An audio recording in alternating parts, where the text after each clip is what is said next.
कि कोई तांत्रिक मेरे पीछे पड़ा है और मेरे वंश का विनाश करने का संकल्प किया है, वो मेरा नाश कर रहा है, क्या आप मुझे बचा सकते हैं? आपको सच्ची कहते हैं, किसी भी तंत्र में और किसी भी मंत्र में इतनी ताकत है कि नहीं जो राधा नाम का जप करता है उसके ऊपर प्रयोग हो जाए। ये हम नहीं, अपने आचार्य बड़े बड़े महापुरुषों की बात कह रहे हैं। शाप ताप रोग शोक दारुण दुखारी, लाल इष्ट दुष्ट दलन कुंज भवनचारी। गोरे चरणारविंद को आपने अपना आराध्य देव मान लिया है और राधा राधा राधा हम आपको अपने विश्वास और अपने हृदय और अपने आचार्यों की वाणी के अनुसार कहते हैं, किसी भी तंत्र का प्रयोग नहीं। तंत्र का प्रयोग जानते हो कब होता है? जब तुम्हारा अशुभ कर्म तुम्हारे ऊपर लागू होता है तो वैसे संयोग बन जाता है और वही तुम्हें दंड देने के लिए तैयार हो जाता है। अगर हमारा कर्म हमको दंड देने के लिए तैयार नहीं तो वैसे भी कोई तुम्हें दंड नहीं दे सकता। आप बिल्कुल विश्वास कीजिए, पूर्ण काहो के सुख दुख कर दाता, निज कृत कर्म भोग सुनभ्राता।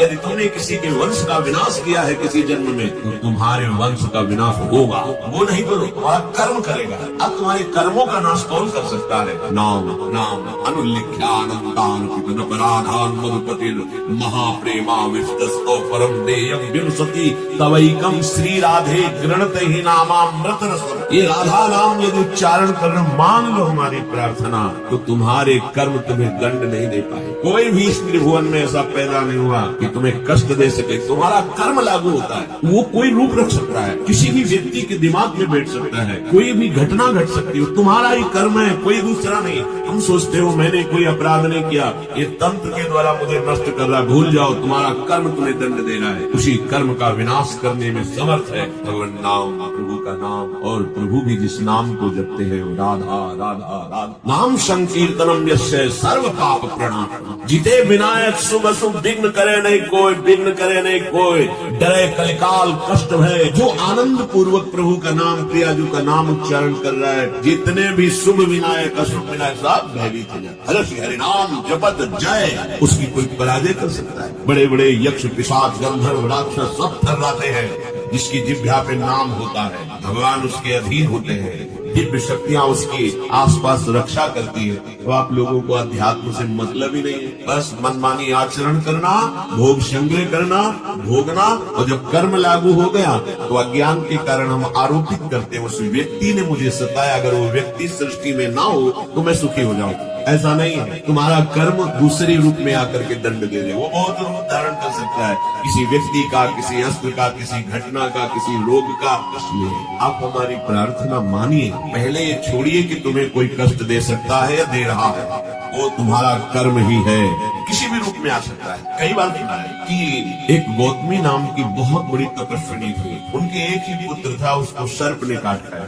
मर गया। तो वहाँ की कुल भील उठा करके लाए और कहा, हे देवी आपके पुत्र को काले सर्प ने काट लिया और वो मर गया। वो बहुत क्रोधित हुई और उनका आज हम सर्पों को ही भस्म कर देंगे। आकर्षण किया तो सर्प सामने उपस्थित हुआ, मैं तुम्हें दंड दूंगी, तुमने हमारे पुत्र को क्यों डसा? तो उनका आप तपस्विनी हो, आप ऐसा कर सकती हो, पर मेरी प्रार्थना सुनना। मैं बिल्कुल अपने वश में नहीं था, मेरे ऊपर मृत्यु सवार थी इस बालक की, उस मृत्यु ने मुझे विवश करके कटवाया। बात समझ में आई? हाँ, ठीक बात कह रहा है। मृत्यु का आकर्षण किया, मृत्यु सामने उपस्थित हुई मूर्तिमान, कहा मैं अपने तपोबल से तुम्हें भस्म कर दूंगी। तुमने सांप को प्रेरित किया और सांप ने मेरे पुत्र को डसा और मर गया। तुमका क्षमा कीजिएगा, मेरा कोई दोष नहीं, मुझे काल ने प्रेरित किया। काल से प्रेरित होने के कारण मैं मृत्यु सर्प के ऊपर अपना सामर्थ्य करके उसे वशीभूत करके उसे कटवाया और मर गया।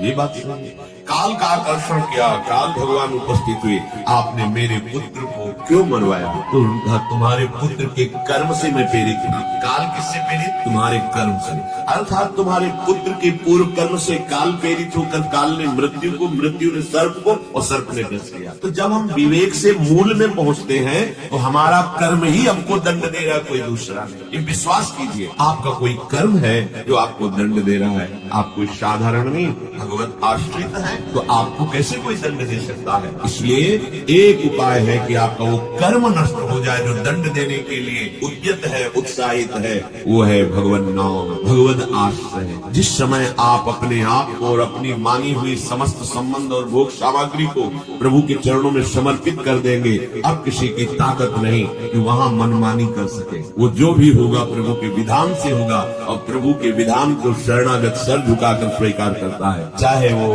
कठोर रूप विधान हो या मृदु रूप विधान हो। मेरे प्रभु मेरा परम मंगल कर रहे हैं। रहा न मेरे मन में कोई जो मुझको अपनी कहते हैं। बाहर से सब अपना अपना कह रहे हैं कि तू मेरा, लेकिन मेरे मन में तो केवल अपनापन श्री जी के लिए। ध्यान देने की बात, मेरे मन में कोई ऐसा नहीं है कि जिसे मैं अपना कह सकूं, वो केवल श्यामा श्याम है। मेरा सभी से अपनापन उठकर श्री जी के चरणों में समर्पित। यही तो उपासना का लक्ष्य है। जननी जनक बंधु सुतदारा, तन धन धाम सुहृद परिवारा, सबकी ममता ताग बटोरी, मम पर मन बांध कर डोरी। आहा, उपासना का रंग चढ़ा और हृदय में आ गया कि इसी भांति उठ गया सभी पर से अब मेरा अधिकार। जब से हुई समर्पित, जब से किया प्रीतम ने अंगीकार, अब मेरा कुछ नहीं, कोई अपना नहीं। तो क्या वो जंगलों में घूमता है? नहीं, सब प्रभु का मान करके वैसे ही सेवा में रहता है जैसे अज्ञानी जीव रहता है। वैसे उन्हीं के बीच में रहकर खूब परिवार की सेवा, खूब धन कमाना धर्म पूर्वक, और सारे के व्यवहार वैसे ही करना। बस समझना है मेरा कुछ नहीं, प्रभु का है। प्रभु के भवनाथ सकल संपदा तुम्हारी, मैं सेवक समेत सुत नारी। बहुत सुंदर उपासना। देह कहीं भी रहे, वृंदावन में रहे, दूर देश में रहे, अब ये प्रभु के विधान में है। जहाँ राखो ता रहो मान सुख राशि। स्वर्ग नर्क अपवर्ग आस नहीं त्रास है। चाहे स्वर्ग में रखो, नर्क में रखो, अपवर्ग में रखो, वो आपका विषय है। मैं तो अपने आप को आपके चरणों में समर्पित कर दिया। देह कहीं भी रहे, इसे दे कोई चाहे मन का प्यार। कोई बहुत इसे प्यार कर रहा है, प्रणाम कर रहा है, नमस्कार कर रहा है, आप जानो। या अथवा इसे सताए कोई, देता रहे सदा दुत्कार, कोई निंदा करे, गाली दे, अपमान करे, आप जानो। अब इस देह के प्रपंच में मुझे नहीं फंसना। ये देह आपको समर्पित है। ये दिव्य उपासना का भाव। कोई कैसे भी माने बरते इसको इच्छा अनुसार, मुझसे मतलब नहीं। देह से ही ये सारा है व्यवहार। जैसे हम अपना मकान किसी के नाम कर दें, अब वो उसमें क्या व्यवहार करता है, कैसा रंग पुतवाता है, सोने लगाता है कि नहीं, वो क्या करता है वो जाने, मेरे को कोई परवाह नहीं, मैंने तो बेच लिया, दे दिया। ऐसे जैसे रूप लाल हित हाथ बिकानी। अब तो श्यामा जी की चरण दासता के लिए मैं बिक गया, उनका हो गया। मेरा तन, मेरा मन, मेरा प्राण श्री जी का। अब जैसा चाहे बिल से। अब कोई शिकवा नहीं, कोई शिकायत नहीं। फिर अगर शिकवा शिकायत है तो दिया क्या? अरे शरीर आपने अपना मान रखा है, मन आपने अपना मान रखा है, क्रियाएं अपनी मान रखी, भोग संपत्ति तो शरणागत काहे से हुई है। तनुवांग मनोभिर्मलई सोहम तैवात्मता। शरीर मन वाणी सब अपने प्रभु को समर्पित। अब जो हो आप जानो। आप हमारे तो सिर्फ आप हो, न कोई कर्म हमारा है, न कोई व्यक्ति हमारा है, न कोई वस्तु हमारी है। अजात पक्ष अयो मातरम खगा। इतना आनंद का विषय पर हम समझ नहीं पा रहे। भगवत प्राप्ति इसी से होती है, क्रियाओं से नहीं, इसी से। अपने आप को समर्पित कर दिया। अब जो भी हो रहा है मेरे नाथ करवा रहे। तो पापाचरण भी होगा नहीं। जहाँ सूर्य होता है अंधकार नहीं होता। जहाँ राम तहाँ काम नहीं, जहाँ काम नहीं राम। ऐसे उपासक के हृदय में कामना ही नहीं रहती। वो कामना ही पाप का मूल है। फिर पाप कैसे हो सकता है? प्रभु के चरणारविंद में समर्पित होते ही अंतःकरण दिव्य हो जाता है, प्राकृतिक नहीं रहता। वो दिव्य आनंद का भोग करता है। तो पार्थिव भोगों की कामना कौन करे? मैं तो बन सकती न किसी की अब ममता की वस्तु कभी। ना कोई मेरी ममता को चुरा सकता है और ना मैं किसी की ममता स्वीकार कर सकता। जो उपासक को कोई प्यार करता है, ममता करता है, भाव रखता है, वो पोस्टमैन का काम करता है। उसकी ममता उठाकर युगल चरणारविंद में रख दी और युगल चरणारविंद की ममता को दृढ़ करने के लिए उनकी बात बताई। श्री जी और वो जन और श्री जी, आपको बस सेवक। हमें कोई प्यार करता है, हमें कोई नमस्कार करता है तो हमें नहीं, ये वस्तु श्री जी की है, ये श्री जी को कर रहा है, उसका हिसाब श्री जी देगी। इसे कोई मारता है, गाली देता है, अपमान करता है, कोई फर्क नहीं, श्री जी की है, श्री जी जाने। मैं तो बन सकती न किसी की ममता की वो वस्तु कभू कभी। मेरे तेरे के द्वंद्वात्मक नष्ट हुए संपर्क सभी, नष्ट हुए संपर्क सभी। आपके संपर्क का सीधा सूत्र केवल प्रियालाल से होना चाहिए। अपने तन मन प्राण के स्वामी प्रियालाल है। हम दूसरे से सहयोग या दूसरे से अपने दुख सुख की बात कभी नहीं, अपने दुख सुख की बात रही नहीं गई। अगर आपको ऐसा लगता है तो उन्हीं से कहो जिनके तुम हो, वही निपटा सकते हैं, दूसरे से नहीं। और कहने की जरूरत तब है जब आपको विश्वास नहीं है। यदि विश्वास है तो उन्हीं की वस्तु वो जान नहीं रहे क्या? जब वो जान रहे और सहाना चाहते हैं तो जोई जोई प्यारो करे, सोई मोई भावे, फिर शिकायत क्यों करें हम? मेरे तेरे का संबंध नहीं रह गया इस जगत से, वे मेरे मैं उनकी, अब बस रहा एक ही यह संबंध। मेरी इज्जत, मेरी धन, मेरी गति, मेरी मति, मेरी श्यामा भला कौन छू सकता है? हमारी श्यामा। कटे मोह ममता के सारे छोटे बड़े विविध विध बंध, जितनी ममता शक्ति संसार शक्ति स्वाभाविक नष्ट हो जाती है। कटे मोह ममता के सारे, जितनी मोह ममता हम समेटना चाहते हैं हमसे नहीं समेट सकते। प्रभु के नाम कर रहे बड़े बलवान है काम क्रोध लोभ मोह मद मत्सर, पर जिनके बल से बलवान है वो जब दृष्टि से देख लेंगे ये सब मिट जाएंगे, हट जाएंगे, शांत हो जाएंगे, निहाल हो जाओगे। जिनको वृंदावन विपिन है कृपा नहीं की हो, ये लाडली जी की अपार कृपा हमारे ऊपर हुई। हम सब जो वृंदावन की पावन भूमि में बैठे हैं ये केवल कृपा है। हृदय का पूर्णतया निर्विकार हो जाना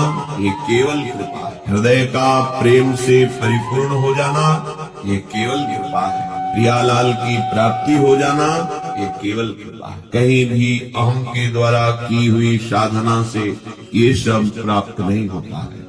इसलिए महाप्रभु हरिवंश चंद्र जी ने सर्वेषु साधन वरेषु चिरम निराशा, अहम की धरा से की हुई साधना त्रिगुणात्मिका माया के द्वारा रची हुई लोक लोकांतरों की प्राप्ति को करा सकती है, पर सच्चिदानंद प्रियालाल की प्राप्ति नवनिवृत्त निकुंज वृंदावन प्रेम बपू सहचरी भाव और निरंतर सेवा में मगन रहना ये महासुख जो अन्य लोगों की बात क्या परम पावन धाम वैकुंठ में भी ये सुख नहीं, जो सुख वृंदावन नवनिवृत्त निकुंज में है। सखा भाव के महापुरुषों ने ही जब स्वयं वैकुंठ का वैभव श्री कृष्ण कृपा से देखा तो कह पड़े कन्हैया मुझे वैकुंठ सुख नहीं, मुझे वो ब्रज सुख चाहिए जिसमें मेरा श्री कृष्ण है। यहाँ तो भगवान बैठा हुआ है, बहुत दिव्य पार्षद मुझे आगे ही नहीं जाने दे रहे और मेरा कन्हैया मेरे साथ खेलता है, वो मुझे सुख चाहिए, ये सुख नहीं चाहिए। यहाँ सखा भाव में ही वैकुंठ सुख लघु हो गया, वहाँ ये महाप्रेम रस महामाधुर्य रस वृंदावन नित्य विहार ये तो बहुत ही दुर्लभ। हमें श्री जी की कृपा प्राप्त हुई है, अब हम इस कृपा में डूबे। जो हमें प्राप्त हुआ है बहुत बड़ी बात है। राधा नाम, राधा धाम और राधा चरण उपासना ऐसी करुणामयी स्वामिनी है कि एक दो अपराध के अनंत अपराध बन जाएं, पर उस उपासक के हृदय में ये बात है कि मेरी लाडली तो सच्ची मानी उसकी किंचन मात्र दुर्गति नहीं होगी। प्रभु अधीन है हमारी श्री जी के, जाके अधीन सदाई सामरो या ब्रज को शिरताज हमारे माई श्यामा जो कौराल। बस आवश्यकता है इस बात की कि हमारी एक एक वृत्ति श्री जी में लग जाए, वो भी उन्हीं की कृपा से लगेगी। पर आपको जो उपासना मिली है, जो नाम मिला है, इसमें हमारे प्रयास की जरूरत है। हम प्रयास पूर्वक जितनी हमें ऊर्जा शक्ति है, सुख मिले ना मिले, हमें उपासना मार्ग में आगे बढ़ना, खूब नाम जप करना है, नाम कीर्तन करना है, वाणी गायन करना है, वाणी श्रवण करना है और जितने भी सांसारिक व्यवहारिक परमार्थिक कार्य हैं वो सब प्रियालाल के चरणों में समर्पित करना है। इससे एक दिव्य भाव आएगा आपके। ये भाव कहने सुनने का नहीं, ये हृदय में होता है। प्रियालाल मेरी, मैं प्रियालाल का, कोई मेरा नहीं, मैं किसी का। ये अंतर की स्थिति में आता है। ये जब स्वयं आने लगे तो जान लेना कि अब हमारा प्रियालाल के पास जाना निश्चित हो जाता है। जब तक हमारा कुछ बकाया रहता है तो उसका हिसाब करने आना पड़ता है, लेना या देना, कर्म परिणाम भोगना, या जो हमने शुभ कर्म किए हैं, किसी को दान दिया है, किसी को सुकृत किया है, तो वो लेना न देना तब प्रियालाल में मगन है। इसलिए हम सारे कर्म प्रियालाल को समर्पित करते हैं, चाहे व्यवहारिक हो चाहे परमार्थिक, तो वो हमारे प्रियालाल के चरणों में समर्पित हुई तो उसका परिणाम हमें प्रियालाल मिलेंगे। अगर हम शुभ और अशुभ कर्मों को अपना मानेंगे, कर्ता भाव रखेंगे, तो हमें भोगने आना पड़ेगा, शुभ कर्म भोगने और अशुभ कर्म भोगने। इसीलिए उपासना में सबसे महामहिम भाव प्रकट होता है उपासक के हृदय में कि मेरा कोई नहीं। कोई नहीं मतलब शरीर भी मेरा नहीं, कर्म भी मेरा नहीं, सामग्री भी मेरी नहीं, पूरे जगत में कोई मेरा नहीं, केवल ये आता है। जैसे मीरा जी के हृदय में आया, मेरे तो गिरधर गोपाल दूसरो न ये शरीर मेरा है, संबंधी मेरे है, न ऐश्वर्य मेरा है, न भोग मेरा है। बिल्कुल। अब देखो जीवन मुक्त हो गया ना। जब कुछ मेरा ही नहीं तो फिर किसके लिए आएगा? जो मेरा है वो प्रभु है, तो प्रभु में लीन हो गया। ये स्थिति हृदय में धारण करनी है। व्यवहार में रहते हुए भी, गृहस्थ में रहते हुए भी अंतर से भाव रखना है। ऐसा प्रभु का है, उन्हीं का है। तुमने प्रकट थोड़ी किया, तुम कुछ बना थोड़ी सकते हो। प्रभु के बनाए में ही तुम कुछ बिगाड़ कर रहे हो, उसी में खेल रहे हो। है तो सब कुछ प्रभु का बनाया हुआ। तुम्हारी बुद्धि भी प्रभु की बनाई हुई, तुम्हारा मन भी प्रभु का बनाया हुआ है, तुम्हारा तन भी प्रभु का बनाया हुआ है। और जब तुम अहंकार कर लेते हो तो दिशा गलत हो जाती है। इसीलिए तुमसे अधर्माचरण पापाचरण बनते हैं और फिर उनका दंड तुम्हें भोगना पड़ता है। उपासक मैं हूँ एकमात्र उनकी ही, वे ही एकमात्र मेरे, रहा न मेरे मन कोई, जो मुझको अपनी कहते रे। इसी भांति उठ गया सभी पर से अब मेरा भी अधिकार। जब से हुई समर्पित, जब से की प्रीतम ने अंगीकार, देह कहीं भी रहे इसे दे कोई चाहे मन का प्यार, अथवा इसे सताए कोई देता रहे सदा दुत्कार। कोई कैसे भी माने बरते इसको इच्छा अनुसार, मुझसे मतलब नहीं देह से ही यह सारा व्यवहार। मैं तो बन सकती न किसी की ममता की अब वस्तु कभी, मेरे तेरे के द्वंद्वात्मक नष्ट हुए संपर्क सभी। वे मेरे मैं उनकी अब बस रहा एक ही ये संबंध। बस इस प्रकार ममता के सारे छोटे बड़े विविध विध बंध। मैं प्रियाला कोई नहीं, क्योंकि कोई है ही नहीं। सत्य वस्तु तभी दिखाई देती है जब प्रकाश हो। अंधेरे में ठूठ को भी हम भूत मान लेते हैं, रस्सी को सर्प मान लेते हैं। अज्ञान अंधकार के कारण हम प्रभु को प्रभु के रूप में न जानकर ये पत्नी, ये पुत्र, ये मित्र, ये शत्रु, ये अनुकूल, ये प्रतिकूल प्रपंच की रचना हमने स्वीकार कर। इसीलिए प्रपंच में फंसकर हमारी दुर्गति हो रही। मैं हूँ एकमात्र। ये बैठा लो, हृदय की बात है। ये मत सोचो कि भजन करते करते ये बात अभी आएगा। ये बात अभी बैठाना है। जो बहुत वर्षों की साधना से प्राप्त होता है वो सत्संग में 1 मिनट में प्राप्त हो जाता है। बस तुम्हें स्वीकार करना है। बहुत ध्यान से सुनिए। स्वीकृति से ही दुर्गति है और स्वीकृति से ही सदगति है। स्वीकृति करो, मैं प्रियालाल के सिवा मेरा कोई नहीं। जब ये स्वीकृति हो जाएगी तो इस लोक और परलोक में दिव्य शक्तियां तुम्हारी रक्षा करेंगी। ये अंतर में बैठे हैं हमारे प्रभु, वो तुम्हारी ये बात स्वीकार करेंगे। अगर आपको यह वीडियो अच्छी लगी है तो वीडियो को लाइक करें, कमेंट करें और चैनल को सब्सक्राइब जरूर करें। और मैं आपको मिलता हूँ कल एक और नए